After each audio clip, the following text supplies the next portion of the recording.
ஹரே கிருஷ்ணா. தெய்வத்திரு ஆச பக்தி வேதாந்த சுவாமி ஸ்ரீல பிரபுபாதர் விரிவான பொருளுரைகளுடன் ஆடிய ஸ்ரீமத் பாகவதம் காண்டம் 3 பகுதி 1 பராமரிப்பு அத்தியாயம் 9 பிரம்மதேவரின் பிரார்த்தனைகள் பதம் 36 ஞாதோ அகம் பவதா த்வ அத்யதுர்விஜ்ஞேயோபி தேஹினாம் யன்மாம் த்வம் மன்யசே யுக்தம் பூதேந்திரிய குணாத்மபிஹி. மொழிபெயர்ப்பு. ஏதேனும் தலையால் கட்டுண்ட ஆத்மா என்னை அறிதற்கு இயலாது. ஆயினும் நீர் எம்மை அறிந்து கொண்டதற்கு காரணம் நான் எந்தவித ஜடப்பொருளும் அன்று. அதிலும் குறிப்பாக யாம் பஞ்சபூதங்களினாலும் 3 நுண்மை பொருட்களினாலும் ஆக்கப்பட்டவன் இல்லை என்பதை நீர் அறிந்து கொண்டதினாலேயாம். பொருளுரை. பூரண உண்மையாகிய இறைவனை பற்றிய அறிவு என்பது ஜடத்தோற்றினை புறக்கணித்தல் என்பதை முக்கியமாக கொள்ளவில்லை.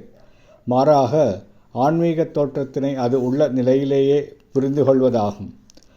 ஜடத்தோற்றத்தினை உருவத்தினை வைத்து புரிந்து கொள்கிறோம் என்பதினாலே ஆன்மீக தோற்றம் உருவமற்றதாகத்தான் இருக்க வேண்டும் என்பது ஆன்மீகத்திற்கு எதிர்மறையான உலகியல் கருத்தாகும்.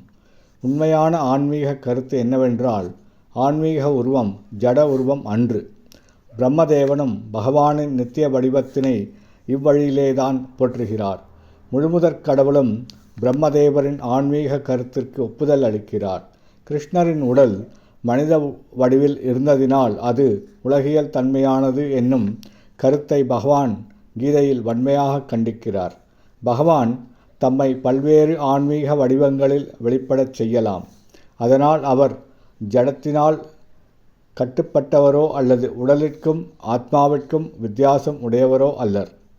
பகவானின் ஆன்மீக வடிவினை இவ்வழியிலேதான் உணர்ந்து கொள்ள முடியும். ஹரே கிருஷ்ணா.